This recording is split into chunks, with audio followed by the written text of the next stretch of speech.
धर्म प्रेमी सज्जनों, माताओं तथा बहनों, यहाँ आने से पहले अररिया जिला में रघुनाथपुर एक जगह है, बहुत बड़ा जगह बाज़ार है। वहाँ पर स्वामी वेदानंद जी महाराज का 2 दिवसीय संतमत सत्संग था और जब से उसका समय लिया तब से फ़ोन करते करते मेरा कान खराब कर दिया था वहाँ का लोग कि आपको आना है आना है आना है। फिर मैंने गुरु महाराज की कृपा से 365 दिन गुरु कृपा से गाड़ी है और घूमते रहता हूँ और चकाचक है। 2-3 आश्रम बनाया हूँ, 50 लाख की प्रॉपर्टी है, किसी चीज़ की कमी नहीं है। कथा करता हूँ, अभी किया हूँ। सुपौल ज़िला में 6-6 घंटा कथा होती है, बोलते बोलते गला बैठ जाता है, बोलने का भी शौक़ नहीं है। फिर भी हमको बुलाया तो मैं गया। 1 दिन 2 दिन तो ठीक रहा, अंतिम दिन के अंतिम पाली में समय काट दिया। तो मैं वहाँ के समिति से पूछा कि भाई तुम तो फ़ोन करते करते मेरा कान खराब कर दिया, इतना व्याकुलता था बुलाने में, तब यहाँ जब तुमको समय नहीं है मेरे लिए तो बुलाई किस लिए? तो बोला नहीं बाबा, वो संचालक आ करके बैठ गए, उन्होंने समय काट दिया, हमारा लिस्ट देखिए, हमने तो सबका नाम सही से दे दिया। तो हम उसी जगह पे जाते हैं जहाँ पर कि हमको प्रेम प्यार से बुलाया जाता है। नहीं तो गुरु की कृपा से गुरु ने इतना ज्ञान, गुरु महाराज ने इतना भक्त को बना दिए, इतने सत्संगी बना दिए कि 1 जन्म क्या 100 जन्म भी घूमते रहेंगे तो कमी नहीं पड़ेगी। बोलिए श्री सतगुरु। और देखिए, आगे और पीछे बोलने से कोई बड़ा नहीं हो जाता है। सोना को मिट्टी में गाड़ दीजिए और लोहा को 2 मंजिला पर रख दीजिए तो लोहा लोहा ही रहता है, सोना सोना ही रहता है। कोई पीछे बोल लेने से बहुत बड़ा महंत, बहुत बड़ा ज्ञानी नहीं हो जाता है, उसके पीछे बहुत भक्त नहीं लग जाते हैं। और कोई पहले बोल लिए तो बहुत छोटे और बहुत अज्ञानी नहीं हो जाते हैं। बात पहले पीछे की नहीं होती है, बात होती है एक दूसरे को जानबूझ करके अनादर करने की। ये भावना के साथ कभी मंच पे किसी के साथ व्यवहार नहीं करना चाहिए। अपने दिल से जानिए पराए दिल की हाल। जैसे आपका कुछ अनादर होता तो आपका कलेजा दुखता है, इसी तरह दूसरे का भी अनादर होता तो उसका भी दुखता है। ये बात मैं इसलिए बोला कि बिल्ली जब पक जाती है ना तो वो मट्ठा को भी फूंक फूंक करके पीती है, इसीलिए ये चीज़ भी बोलना चाहिए। पर अभी हम लोग 2 मिनट मैं आप लोगों की सेवा में सत्संग की वार्ता को सुनाऊंगा। यहाँ पर हम लोग संजीवानंद बाबा से, संदीप बाबा से बड़े सुंदर तरीके से बड़ी बड़ी व्याख्या सुन रहे थे और योग के संबंध में ही सुन रहे थे। योगे न चित्तस्य पदे न वाचा मलम शरीरस्य च वैद्य के न। कहते योग से चित्त की शुद्धि होती है। महर्षि पतंजलि ने योग का प्राकट्य किया, योग को इस धराधाम पर लाया। कहा जाता है कि जिस समय प्रजा लोग बड़े रोगी थे, दुखी थे, तो वहाँ के जो राजा थे, एक राजा, उन्होंने ईश्वर से आराधना करी, प्रार्थना करी कि हे प्रभु हमारे प्रजाओं के रोग को आप दूर करो। तो ऐसे अंजलि हाथ को कहते हैं ना, वैसे हाथ से जल दे रहे थे भगवान को, सूर्य भगवान को, कि प्रभु हमारे प्रजाओं के, हमारे राज्य में जो रोग है, व्याधि है, विपत्ति है, इसको आप दूर कीजिए। तो ऐसे भाव भक्ति से अंजलि में जल दे करके गिरा रहे थे भगवान को।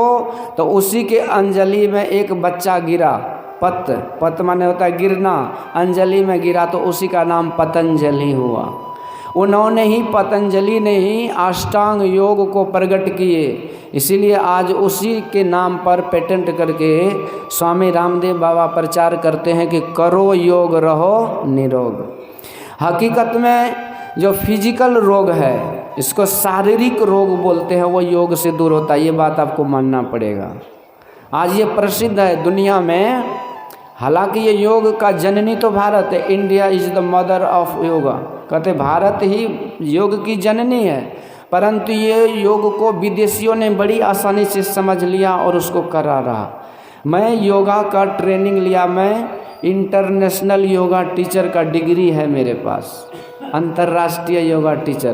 पर होता क्या है कि कभी कभी आपके देसी घी को कोई पूछता नहीं है, आर्टिफिशियल घी 1000 रुपये किलो बिकता है, क्योंकि पब्लिसिटी की बात होती है।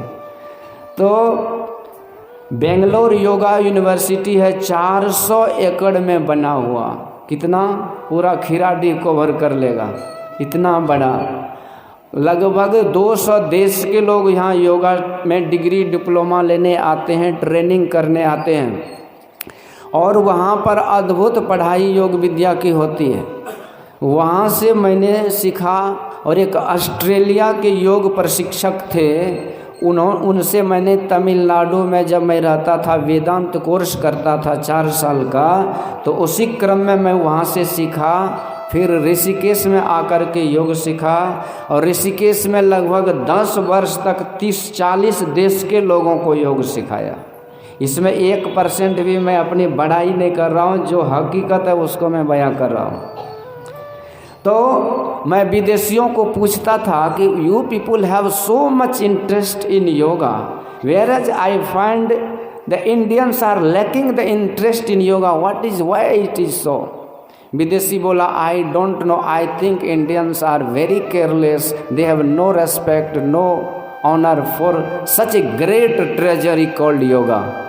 कहते मुझे तो पता नहीं कि आप, मैंने पूछा कि भाई तुम लोग इतना बढ़िया योग करते हो, पर हमारे भारत के लोग देखो उसको फ्री में सिखाते, वो नहीं करते, तुमको 150 रुपये घंटा लेता हूँ, फिर भी पैसा दे के करते हो।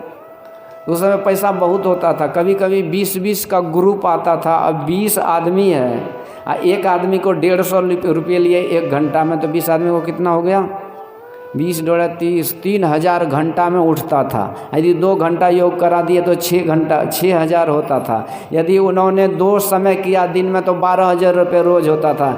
यदि उन्होंने 7 दिन योग कर लिया तो 84,000 हो जाता था।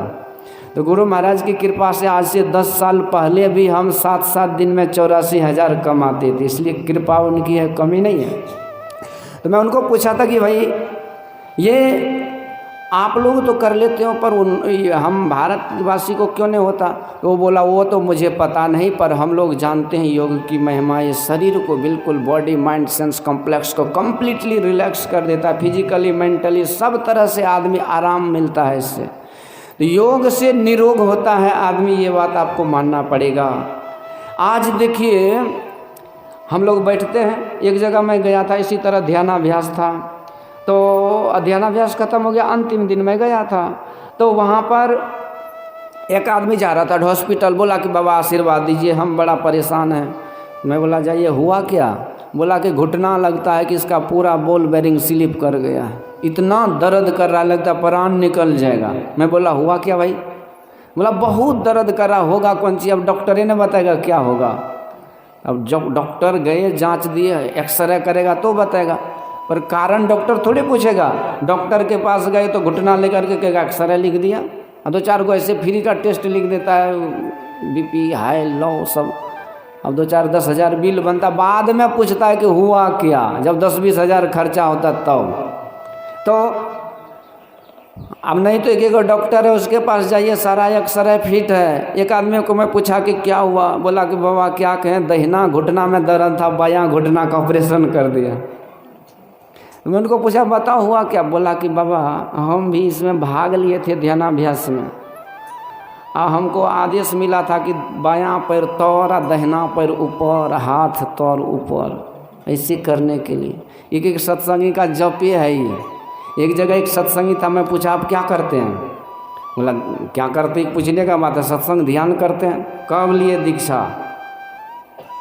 बोला तोरा जन्म से पहले, तोरा जन्म से पहले दीक्षा ले लिए। कि ये कितना अनटेटल था। हम बोले अच्छा बोलिए ठीक है, तो आप करते क्या है, दीक्षा किससे लिए। मतलब बता दिए नाम, करते क्या है। तो बोला तोरा किया बतेबो। बोली बताबो न, थोड़ा बहुत ऊपरी ऊपर मंत्र नहीं बताइए। कैसे अच्छा सुनो हम बताइए दै छियो, सुनो ध्यान से। हम भी चौंक गए, भाई कौन लंबा चौड़ा मंत्र सुनाएगा। बोला कि हमें करे छिए बायाँ जपै कीजिए से बताबै छियो। तो बायाँ पैर तौर, दहिना पैर ऊपर, हाथ तोर ऊपर, जय गुरु।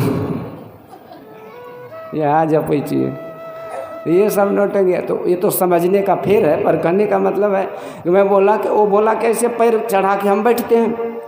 मैं बोला इस आसन का क्या नाम है? बोला वो तो पता नहीं, बता दिए तो मैं कर रहा हूँ। मैं बोला इसको अर्ध पद्मा आसन बोलते हैं, और अर्ध पद्मा आसन को आपको उसका कम्प्लीमेंट्री आसन करना होगा। जैसे आप ध्यान के समय में बायां पैर को नीचे और दायां पैर को ऊपर रखते हैं 1 घंटा, तो सत्संग के समय में बायां पैर को नीचे रखिए, दायां पैर को नीचे रखिए और बायां पैर को ऊपर रख के 1 घंटा बैठिए, तब जा कर के आपके शरीर का संतुलन होगा। ये तो बताया नहीं जाता, ये पर सीखने की बात है। देखिए महापुरुष कोड वर्ड बताते तुम योग करो। अब योग का केवल दृष्टि योग थोड़ी है, उसमें सारे योग आ जाते हैं और सब योग आपको सहायता देता है परमात्मा से योग करने का। तो मैं उनको बोला देखो भाई तुमको अभी ध्यान अभ्यास में थे, ऐसे बैठते थे, अब आपको कोई हॉस्पिटल नहीं जाना है, मैं गारंटी लेता हूँ ये दर्द मैं ठीक कर दूँगा। तो कैसे? तो जो भी संचालन क्रिया है उसको बतलाए। उनको बोले आपको जब तक दर्द है तब तक आप सुखा आसन में बैठिए, अर्ध पद्मासन में नहीं बैठिए, मतलब पैर को पैर पर नहीं चढ़ाइए, पैर को आगे रखिए। मूल लक्ष्य जो आसन का होता है सुखम स्थिरम आसनम, शरीर स्थिर रहे, सुख से रहे, रीढ़ की हड्डी सीधी रहे और श्वास की गति धीमी हो ताकि मन एकाग्र हो। बाबा से सुन ही रहे थे कि मन की एकाग्रता को योग कहते हैं। Yoga is the concentration of mind, ये परमहंस योगानंद जी महाराज ने कहा। तो यही है। तो ये शरीर का जो रोग है इसको बहुत हद तक ये योग दूर करता है। और योग और आहार, मतलब आसन दृढ़ आहार दृढ़, भजन नेम दृढ़ होय, तो प्राणी पावे कछुक नहीं तो रहे विषय रस मोय। कहते यही महापुरुष कहते आसन और आहार। अब कहिए एक एक आदमी आसन करता है, मोटापा घटाने का सबसे बड़ा तरीका योग है, बहुत बड़ा बिजनेस है। लोग मोटापा घटाने के लिए 20-20 हज़ार जमा कर देते हैं। पर मैं भी घटाता था, पर मैं जब शुरू में ट्रेनिंग पीरियड में था तो जिस हरिद्वार में बहुत बड़ा एक आश्रम इंटरनेशनल आश्रम है, तो वहाँ मैं योगा सिखाता था। तो वहाँ का जो मैनेजर था उनकी एक बच्ची थी 12-14 साल की, अब हमको आदर सम्मान करती थी। मैनेजर बोले कि देखो बेटा इसको आप योगा सिखा दो, ये देखो मोटी हो रही, लगता फुटबॉल की तरह हो गई है, आप ही सिखा दो, आपकी भी बहन है। मैं बोला ठीक है भेजिए। पैसा क्या लोगे? मैं बोला कोई पैसा टका नहीं है, आपके इतने बड़े संस्था में मैं काम कर रहा हूँ, पैसा क्या लेना। तो मैं उनको योगा सिखाया। अब मैं भी थोड़ा सीख ही रहा था। मैं उनको इतना योगासन बतलाए कि उसका शरीर जैसे लवाइए मोड़िए वैसे मुड़ जाता था, पर वजन बढ़िए रहा है। अब हमको लगा कि ये कौन सा योगा है कि वजन, योगा करने से वजन घटता ही तो बढ़ ही रहा है। तो मैं अपने से सीनियर गुरुजी को फ़ोन किया, गुरुजी ये क्या हो गया, ये तो योगा बढ़ने के योग शरीर घटने की जगह पर बढ़ ही रहा है। तो वो मुझे पूछा कि आप उनसे पूछिए कि योग आसन तो करते हैं लेकिन भोजन क्या करते हैं। मैं पूछा जी अभी जो तुम ये योग करके जाओगे तो ब्रेकफास्ट में क्या लोगे, जलपान में? बोला अभी चिकन, ये ब्रेड बटर खाऊंगी, बिस्किट खाऊंगी, पकोड़े खाऊंगी और इसी तरह से पूड़ी खाऊंगी, कुछ मलाई खाऊंगी। तो मैं उनको बोला ये ऐसे ऐसे बोल रहा है, तो वो हंसने लगा। बोला ये सब खाएगा तो अभी 60 किलो है और 60 दिन के बाद 120 किलो हो जाएगा, कोई योग काम नहीं करेगा। इसलिए आसन दृढ़ आहार दृढ़, योग के साथ यदि भोजन का भी संयमित होता है तब जा कर के भक्ति मार्ग में हम बढ़ पाते हैं। तो शारीरिक योग हमें, जैसे काम काज करना भी योग ही है, पर थोड़ा बहुत जो भी समझदारी है थोड़ा बहुत करते हैं तो बड़े बड़े रोग दूर होता है। आप देखिए पीठ का दर्द, कमर दर्द जिसको बैक पेन कहते हैं, ये लगभग सबको होता है। बहुत आदमी लाज से नहीं बोलते, सोचते बाबा से क्या होगा, जब डॉक्टर ऐसे नहीं बोलेंगे, लेकिन बहुत कुछ है जो बाबा भी कराते। बैक पेन का दुनिया में कोई इलाज नहीं है, मानते हैं? कमर दर्द का दुनिया में कोई इलाज नहीं, एक ही इलाज है योग। तो फिर अंग्रेजी दवा डॉक्टर लोग क्या करते हैं, तो आपको थोड़ा बहुत दवाई देंगे, विटामिन्स का इधर उधर की दवाई दे देंगे मन बहलाने के लिए कि बड़ा डॉक्टर ने दवाई दिया, लेकिन वो भी फिजियोथेरेपी के पास भेज देते हैं। वो भी कहते हैं फिजियोथेरेपी करो, तो वो यदि बोलेंगे कि योग करो तो उसकी चलती बंद हो जाएगी, योगा की चलती हो जाएगी, इसलिए वो योग को फिजियोथेरेपी बोल करके कराते योग ही हैं। तो कुछ बहुत ऐसा रोग है या शरीर को योग ऐसा बना देता है कि आपको रोग से लड़ने की क्षमता प्रदान कर देता है। तो इसीलिए शारीरिक रोग जो है वो योग और भोजन से शुद्ध होता है, आहार और आसन से ठीक होता है। पर शरीर का ही रोग नहीं है। ये शरीर छूटेगा तो रोग छूट जाएगा, पर इसके बाद भी क्या हम रोगी नहीं हैं? इसके बाद भी बहुत रोग है। शास्त्रों में मानस रोग का वर्णन आया है। तो यही विधि सकल जीव जग रोगी, हरस शोक भय प्रीति वियोगी। काकभूषण जी महाराज कहते, महाराज ये सारे जीव मात्र रोगी हैं। तो सबसे बड़ा रोग क्या है? कहते एक व्याधि बस नर मरई, सकल असाधि बहु व्याधि, पीड़ ही संतत जीव का शोक मिला ही समाधि। एक व्याधि के बस तो हम मर रहे हैं, पर कहते इस तरह से काम क्रोध आदि के विकार भी एक से बढ़कर एक रोग है। क्या पता है?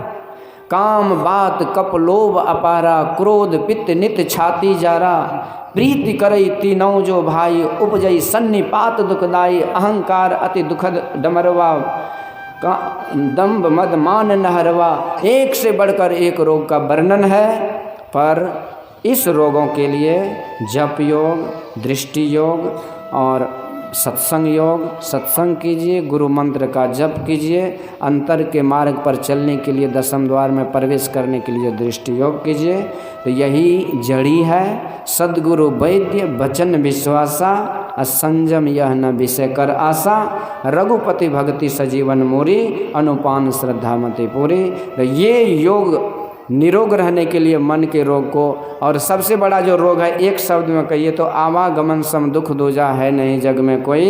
ये आवागमन रूपी भव रोग से मिटाने के लिए भक्ति योग, दृष्टि योग, जप योग जो हम लोग कर रहे हैं, यही योग से वो रोग मिटता है। इसी को गुरु महाराज एक शब्दों में कहा कि योग का अर्थ होता है मिलना, यानी हम आत्मा परमात्मा से मिलते हैं, असली योग हो जाता है। इस तरह से भव से मुक्त हो जाते हैं, भव रूपी रोग छूट जाता है। यही दो शब्द आप लोगों की सेवा में कहा।